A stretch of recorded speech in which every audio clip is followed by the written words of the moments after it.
Assalamualaikum warahmatullahi wabarakatuh. Para teman-teman sekalian, kita kali ini akan membahas bersama Habib Ali Bagir Asghaf PhD tentang seputar rezeki dan jodoh. Ini bagi jumlowiyun wa jumlowiyat. Rezeki itu dijemput apa dicari? Sebelum apa sudah ada ini ya garisnya itu. Sebelum kita membahas mari dijemput dan dicari itu kan predikat, subjek predikat kan. Jadi rizkinya itu apa? Mubtada'nya itu apa? Yakni al-hukum ala syai'i far'un an tasawwurihi. Dijemput atau dicari itu hukum terhadap rizki. Rizki itu apa dulu ya? Rizki itu ada perbedaan pendapat yang sangat signifikan antara ahli sunnah dan Mu'tazilah. Ahli sunnah mengatakan rizki itu mamulik. Rizki adalah apapun yang Anda bukan Anda miliki, bukan. Itu pendapatnya Mu'tazilah. Menurut ahli sunnah, rizki itu adalah apa yang Anda ambil manfaatnya. Dibilang, rizki itu adalah yang Anda ambil manfaatnya bil fi'il. Jadi kalau Anda ini nih, ada kopi kan. Ini bukan rizki saya. Ketika saya minum, yang saya minum itu adalah rizki saya. Itu adalah mantufi'a bil fi'il. Itu adalah rizki. Jadi apa yang saya ambil manfaat daripada sesuatu itu, bil fi'il itu adalah rizki menurut ahli sunnah wal jamaah. Kalau tabungan di bank? Yang belum Anda ambil manfaatnya bukan rizki Anda. Karena nanti kalau Anda punya tabungan 100 juta di bank, kemudian Anda mati, yang ngambil manfaat bukan Anda tapi anak Anda, yaitu rizkinya anak Anda, bukan rizki Anda. Anda hanya menjaga rizki anak Anda. Semacam itu, yakni mantufi'a bil fi'il. Sampai ada di Malaysia itu guyonan ya. Saya ada girlfriend 5 tahun tapi menikah dengan laki-laki lain. Oh, itu maknanya Anda jaga jodoh orang. Secara madzhab ahli sunnah betul itu ya. Anda jaga jodoh orang. Jadi apa yang Anda ambil manfaatnya bil fi'il itu adalah rizki. Tidak urusan halal atau haram. Jadi rizki itu haram. Dalam apa? Apa itu namanya dalam Nadhum Jurut Tauhid? Fayarzuqullahal halala fa'lama wa yarzukul makruha wal muharrama. Maknanya haram itu juga rizki. Selama Anda mendapat faedah daripada itu, selama Anda ambil manfaat daripada sebuah perkara, walaupun haram itu juga rizki. Cuma rizkinya mendapat dosa. Semacam itu. Anda mencuri uangnya Sunan Gelut. Jangan saya contohnya kalau mencuri. Orang mencuri uangnya Sunan Gelut. Ya yang mencuri uang yang dia dapat itu haram. Rezeki dia. Dulu kan ada di entertainment tuh ada satu orang terkena kasus open BO itu. Pas dia mau ke tempatnya itu dibilang alhamdulillah menjemput rezeki. Benar menjemput ahli sunnah benar. Gitu. Rizkinya dia itu, tapi rizki yang haram. Rizki yang haram. Ada rizki yang haram, ada rizki yang halal. Menurut Mu'tazilah, rizki itu bukan apa yang Anda ambil manfaat di situ, tapi apa yang Anda miliki. Mamulik, wa matubi dibilang. Warisku inda qaumin man bihi ma bihin tufi wakila mamulik wa matubi. Dibilang wa matubi. Ya, ini ada yang mengatakan wakila. Menurut Mu'tazilah, yang namanya rizki itu yang dimiliki. Bukan yang diambil manfaatnya. Karena apa yang Anda miliki belum tentu Anda manfaatkan. Selama Anda miliki, itu adalah rizki Anda. Tidak Anda miliki, bukan rizki Anda. Ini adalah pendapatnya Mu'tazilah. Ahli sunnah tidak terlampau suka dengan itu. Karena ada beberapa makhluk Allah tidak mempunyai kepemilikan. Seperti hewan. Hewan kan layak milik. Anda punya kuda, apakah kuda ini memiliki rekening di bank? Semacam itu. Kuda ini memiliki makanan, tidak ada. Yang memiliki itu yang memiliki kuda. Jerami dimiliki oleh orang, tapi tidak dimiliki oleh kuda. Yang makan siapa? Kuda kan, itu ada rezekinya kuda. Walaupun tidak dimiliki kuda, menurut pendapat Mu'tazilah akan ada beberapa makhluk Allah yang tidak memiliki rizki. Karena itu ahli sunnah pendapatnya Mu'tazilah ini tidak diikuti dan mengatakan rizki adalah yang diambil manfaatnya bil fi'il, walaupun tidak Anda miliki, walaupun itu haram. Jadi walaupun kalau seumpamanya Anda dibuatkan kopi semacam ini, yang minum adalah Sunan Gelut. Rizkinya Sunan Gelut. Bukan rizki Anda ini. Ada orang punya motor, Oke. motornya dicuri oleh orang lain. Rizkinya yang mencuri. Berarti istilah kita orang Indonesia, oh itu berarti belum rezeki saya, berarti sudah tepat. Betul itu. Bukan rizki saya. Rizkinya yang mencuri, tapi rizki yang haram. Rizki yang haram. Dia mendapat rizki, tapi dengan jalan yang haram. Bukan maknanya saya menyuruh untuk mencuri ya, tidak ada. Cuma saya mengatakan rizki ada dua, rizki yang halal dan rizki yang haram. Karena itu Anda akan melihat pendapat perkataan akabiru ahli sunnah, Pak Kiai, para habaib yang mengatakan bahwasanya orang itu tidak akan mati kecuali rezekinya sudah habis, ya itu. Bukan loh, kan sugih rezekinya belum habis. Loh iya, sugih ini dia miliki tapi tidak dia ambil manfaatnya. Semacam itu. Apa rezeki Anda adalah apa yang Anda ambil manfaat di situ. Itu adalah rezeki Anda. Maknanya secara umum orang kaya dan orang miskin rezekinya unda-undi. Karena perutnya orang miskin pun sama dengan perutnya orang kaya. Jadi tidak ada yang tidak ada. Oh enggak. Ya. Dia hanya membawa titipan-titipan. Membawa titipan-titipan aja. Untuk pembantunya, untuk karyawan. Iya. Dulu sampai ada orang itu makan anggur yang besar. Pas dia makan enggak ditelan, kelelekan di sini. Akhirnya dia ke rumah sakit dijeguk. Anggurnya itu metu, gelundung. Ditemu sama anak kecil, dimakan. Itu adalah rizkinya anak kecil. Padahal prosesnya sangat panjang sekali. Memang semacam itu. Jadi yang namanya manusia tidak akan mati kecuali rizkinya sudah habis. Fi'lan alamat dari ahli sunnah wal jamaah. Terus soal rezeki itu sudah digariskan. Itu memang di Lauhul Mahfuz itu sudah diplot gitu. Atau bagaimana? Sehingga katanya silaturahim memperbanyak rezeki. Nah berarti kalau begitu mana yang benar? Sebenarnya sudah ditulis apa belum ditulis? Sebenarnya yang namanya rezeki dari awal itu sudah ditulis. Ditulis daripada Allah Subhanahu wa taala. Cuma kita kan tidak tahu kan. Kita kan tidak tahu bahwasanya rezeki kita itu berapa. Allah mengetahui karena Allah kan ilmunya kan muhit bi kulli syai'.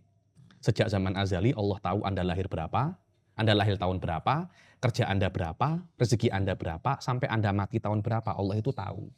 Karena itu Allah menulisnya, karena keinginan Anda, Allah sudah mengetahui semua. Ditulislah apa yang Anda lakukan, karena Anda menginginkan, Allah menulisnya. Coba tengok, karena Anda menginginkan dan Allah tahu keinginan Anda, Allah menulisnya. Nulisnya kapan? Dulu sudah? Sejak zaman dahulu. Keinginannya kapan? Sekarang. Kenapa semacam itu? Karena Allah kan mengetahui toh. Oh Allah mengetahui keinginan saya sekarang. Ya iya.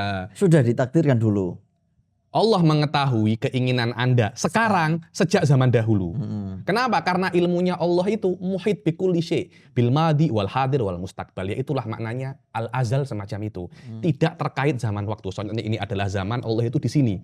Allah mengetahui segala apa yang terjadi di masa lalu, sekarang, masa depan. Kalau Anda tengok, saya ini kadang-kadang suka membaca ya.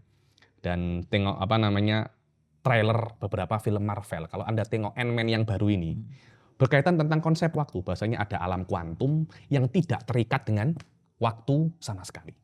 Tidak terikat dengan waktu sama sekali. Memahami ini daripada konsep uluhiyah mudah, karena Allah adalah entitas yang tidak terikat dengan waktu. Apa yang terjadi di masa lalu, sekarang dan akan datang, Allah semuanya mengetahui. Jadi apa yang Anda ingin lakukan sekarang atau nanti, Allah sudah mengetahui sejak azal. Karena Anda menginginkan A, Allah tulis A. Jadi tidak ada, saya terpaksa karena Allah menulis. Tidak, Allah menulis karena keinginan Anda. Loh kan sejak zaman dahulu. Iya, Allah mengetahuinya sejak zaman dahulu. Anda menginginkan sejak zaman sekarang. Jadi karena Allah mengetahui keinginan Anda, Allah menulisnya. Semacam itu. Dan karena Allah mengetahui apa yang Anda ingin Anda kerjakan. Kerjamu apa? Allah tahu apa tidak? Tahu. 10 tahun akan datang, kerjamu apa? Allah tahu apa tidak? Tahu, karena Allah tahu, Allah menulisnya. Tengok. Berarti termasuk doa-doa kita itu sudah diketahui oleh Allah. Sudah diketahui, yaitu namanya ilmu Allah al-muhit, yaitu. Namanya ilmu Allah ilmunya itu yuhitu bikulli syai'in alim, yaitu. Terus soal rezeki dan jodoh tadi. Itu sebenarnya berarti orang itu kalau sudah digaris yang itu wallahu yarzuqu mayyasha. Itu berarti Allah memberikan rezeki kepada orang yang menghendaki. Yang menghendaki itu mannya atau Allahnya berarti? Sama kalau Anda memahami apa yang saya jelaskan, dua-duanya itu bisa. Kalau Anda melihat daripada aspek zaman azali, yakni Allah sudah yasha, ketika Allah menginginkan Anda untuk kerja di NU online ya, Allah sudah akan memudahkan cara Anda untuk ke sana. Dan ketika Anda menginginkan itu, Anda akan melakukannya. Dan Allah sudah mengetahui apa yang Anda lakukan. Yakni man itu akan kembali ke Allah juga bisa, kembali ke manusia juga bisa. Tapi yasaknya itu kembali ke Allah juga bisa, yasaknya kembali ke manusia juga bisa, daripada dua aspek yang berbeda. Tidak ada masalah. Kemudian jodoh juga rizki, karena Anda mengambil faedah daripada istri Anda. Jelas tuh. Wong istri Anda mengambil faedah daripada Anda kok nafkah. Dia tidak perlu untuk kerja di rumah saja. Faedah apa tidak? Faedah. Berarti kalau Mu'tazilah istri itu bukan rezeki. Kan mamulik, padahal istri kan tidak dimiliki. Bisa, tidak ada masalah. Mungkin Mu'tazilah fikihnya akan berbeda. Saya tidak memiliki istri saya, tapi saya memiliki istimta untuk istri saya. Yakni saya bisa untuk memiliki berjima dengan istri saya. Itu mungkin juga dianggap oleh rezeki. Itu pun juga mungkin salah satu poin bagi ahli sunnah untuk mengcounter Mu'tazilah. Betul itu. Lalu soal ini, ada orang yang memang kerja, ada orang yang tidak kerja. Apakah yang tidak kerja ini dosa atau gimana konsepnya? Yang sebenarnya ini bukan masalah rizki, tapi masalah bagaimana mencari rizki. Kan di awal-awal kan Anda mengatakan rizki itu dicari atau dijemput. Di dalam konsep akidah memang ada dua macam orang, namanya ashabul kasab atau iktisab dan ashabut tajrid atau tawakul. Dalam Nadham Jurut Tauhid fil iktisabi wat tawakkul ikhtulif warrajihut tafsilu hasba ma'urif. Semacam itu. Dibilang di dalam iktisab dan tawakul, mana yang lebih afdol? Apa sih iktisab itu? Iktisab adalah Anda mubasyarah asbab adiyah. Jadi dunia ini diciptakan dengan sistemnya. Makan, kenyang, kerja, sugih, belajar, pintar. Itu sistem. Dunia diciptakan dengan sistem itu dan kita diwajibkan oleh Allah untuk mengikuti sistem itu. Itu namanya ashabul iktisab. Asbabun adiyah. Ketika Anda ingin bekerja, ketika Anda ingin mendapat rezeki, mendapat uang, ya kerja. Itu majority orang semacam itu. Akan tetapi ada beberapa golongan. Itu namanya ashabut tajrid atau ashabut tawakul. Anda tidak perlu untuk menempuh sebab-sebab yang biasa. Anda diam saja di rumah, uang itu datang. Semakin Anda kerja, semakin Anda kere. Itu ada. Tuh, saya pernah ketemu orang itu. Satu salah seorang guru saya itu. Saya tidak sebutkan namanya karena Anda kenal itu. Nanti saya di ultimatum dengan dia. Beliau mengatakan, saya ini setiap kerja, saya tambah miskin. Saya tidak kerja, saya tambah kaya. Oh, ada konsep seperti itu. Konsep secara aklan mungkin saja. Karena sistem ini kan diciptakan oleh Allah kan. Jadi Allah boleh untuk me-exception beberapa orang untuk tidak ikut sistem ini. Anda akan tengok beberapa orang itu kerja tidak kaya-kaya, malah dia diam di rumah, malah dia belajar, ibadah, malah tambah sugih. Itu namanya tawakul. Itu namanya ashabut tawakul atau ashabut tajrid. Ada yang mengatakan tajrid lebih afdol daripada iktisab. Karena ketika Anda tajrid akan ada unsur thiqah billah. Akan ada unsur lebih banyak tafarruq, konsen fokus dengan ibadah daripada orang yang kerja. Orang yang kerja pulang pukul 5 kesel, paling sholat sunai, mau Qur'ani berapa. Tapi kalau orang tidak kerja, Masya Allah kan setiap hari bisa kerja dengan Allah Subhanahu Wa Taala. Ada yang mengatakan semacam itu. Ada yang mengatakan oh tidak, yang lebih afdol itu adalah kerja. Kenapa? Kalau kerja itu Anda mengikuti sunnatullah dan mengikuti Rasul. Rasul pun bekerja. Rasul bekerja ketika malnya Sayyidah Khadijah, hartanya Sayyidah Khadijah. Kemudian Rasul itu pernah nimba air, pernah jalan ke pasar. Itu adalah menunjukkan bahwasanya Rasul itu kerja gitu loh. Kalau Anda kerja, Anda mengikuti Rasul Shallallahu Alaihi Wasallam. Dan ketika Anda kerja, duitmu tuh mesti lebih biasanya loh ya, lebih banyak daripada yang tawakal. Yang tawakal itu duitnya mesti pas-pasan. Akeh endak, titik juga endak. Ya ini pas-pasan. Tapi kalau Anda bekerja, ya Masya Allah yang fulus-fulus sekarang ini kan bukan orang-orang yang ahli tawakul kan. Orang-orang yang kerja semua. Kalau Anda kerja, uang Anda banyak, Anda bisa untuk membantu orang-orang yang lain. Ada yang mengatakan kerja lebih afdol daripada tawakul, daripada aspek ini. Cuma yang benar, yang benar terpulang kepada orang masing-masing. Dibilang tajrid itu makom, kasab itu makom. Mayoritas orang kasab.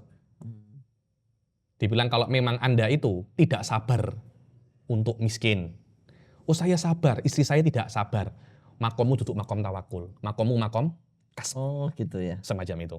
Saya tidak sabar lapar, saya tidak sabar tidak punya baju yang bagus, saya tidak sabar untuk jalan kemana-mana sendiri. Berarti makom Anda makom kasab. Haram untuk tawakul Anda. Karena nanti akan ada unsur sukhut ala Allah. Protes kepada Allah. Tapi kalau makom Anda itu tawakul, ya ini saya kerja kok rugi terus. Saya kok kerja ditipu terus. Saya kok semakin saya kerja, rumah tangga saya semakin mocar-macir. Saya enggak kerja, kok duit saya malah banyak. Berarti makom Anda bukan makom kerja. Makom Anda makom tawakul. Itu dari hasil analisa sendiri atau ada orang yang nunjukin kamu ini itu saya kira bisa analisa sendiri, bisa daripada orang. Finihaya orang akan mengetahui apa kompatibel dia dengan dua makom ini. Tapi mayoritas orang kasab. Tawakul ini mungkin 1% atau berapa. Mayoritas orang bukan tawakul, tapi mayoritas orang itu adalah kasab ini. Kemudian dan Rasul Shallallahu Alaihi Wasallam itu kemanapun ketika beliau itu pergi kemana-mana, pergi ke musafir, pasti bawa bekal. Kasab ya ini, ya makanya ada semacam akhdu bil asbab, al-akhd bil asbab al-adiyah. Bepergian bawa bekal, bawa duit. Ojo kan dulu kan ada yang namanya Joko Kendil kah atau apa namanya itu? Musafir ini. Musafir nggak bawa bekal apa-apa. Itu bid'ah. Dan banyak orang-orang kan tirakat semacam itu kan, tirakat. Aku tak pergi tanpa bawa bekal, itu saya kira itu Wali Songo gitu. Jalan Wali Songo tanpa bawa bekal. Jalannya Wali Songonya bagus, tanpa bekalnya itu loh. Tanpa bekalnya itu loh. Tanpa bekal itu tidak diajarkan oleh Rasul. Rasul Shallallahu Alaihi Wasallam itu kemana-mana, kalau bepergian dengan para sahabatnya, pasti bawa bekal. Seperti Nabi Musa berarti ya? Semacam itu. Nabi Musa ketemu Nabi Khidir, bawa bekal kan? Kenapa kok terjadi ashabut tajrid? Karena membawa bekal itu menurut saya lebih afdol daripada tawakul. Karena di dalam membawa bekal ada tawakul. Ada tajrid. Iya. Kok bisa? Kenapa? Karena sebab dan akibat itu berbeda. Sebab Anda yang buat, akibat itu Allah. Di dalam akhdul asbab ada kasab di dalam asbab dan tawakul di dalam akibat. Tengok. Ada double. Ada double. Makanya di dalam asbabul kasab ada kasab wa tawakul. Di dalam tawakul hanya ada tawakul saja. Karena maknanya 2 dan 1 lebih afdol mana? Ya lebih afdol 2. Karena di dalam muqaddimah dan natijah, muqaddimahnya ini fi ikhtiyarika anta, fi maqamika anta, tapi natijahnya terpulang kepada Allah Subhanahu wa taala. Jadi di dalam iktisab juga ada tawakul. Tawakul fin nataij wal akibah. Dan ikhtiar di dalam asbab. Hadza huwa akhdul asbab. Makan urusan ente. Kenyang bukan urusan Anda itu. Anda kalau mau tidur, memejamkan mata kan? Iya. Datang tidurnya apakah dari Anda? Bukan. Berapa banyak orang memejamkan mata Anda iso tidur kan? Berapa banyak orang makan tidak bisa kenyang. Karena itu ada yang namanya all you can eat. Itu hanya untuk orang-orang yang kenyangnya susah. Semacam itu. Haus, Anda minum, itu urusan Anda. Minumnya Anda itu melepaskan dahaga. Apakah itu dalam kuasa Anda? Tidak. Tapi kalau Anda ingin melepaskan dahaga, Anda harus minum kan? Ayo. Berarti kalau usaha itu fi'lul jawarih ya. Terus tawakul kan di hati. Berarti dia double. Betul. Kalau tawakul saja dia di hati saja. Di hati saja.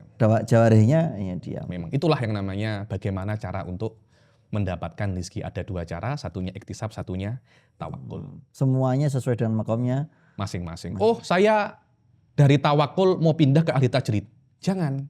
Dibilang di dalam Sahih Zubat, tilka syahwatun khafiyah. Jangan. Itu syahwatun khafiyah. Jangan Anda mau pindah. Tetaplah di makom iktisab. Oh, nggak boleh. Ya sebenarnya boleh, cuma itu bukan perkara yang benar. Ini kan bukan perkara yang haram toh. Anda mau jadi tawakul, silahkan, tidak ada masalah. Ini bukan berzina kok. Saya dari ikhtiar, dari tawakul mau jadi iktisab, boleh, tapi itu bukan perkara yang benar. Terus piye? Diem. Jadilah Anda ashabul yang Anda sekarang. Oh saya tawakul, tawakul loh. Kalau Allah menginginkan Anda untuk pindah makom, Allah pasti akan pindah. Wal haqqu antam kusa haisu anzalak hatta yakunallahu anhu naqolak, kata Syekh Zubat.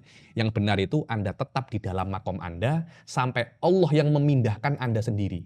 Jadi kalau Anda dalam makom tawakul, ya panggilin tawakul sampai nanti Allah pindah Anda di Makom lain. makom iktisab. Kalau di iktisab, tetap di iktisab sampai Anda dipindahkan oleh Allah ke makom tawakul. Dibilang kalau dari tawakul ke iktisab, katanya Syekh Zubat, fahwaladzi andirwatil izzi nazal.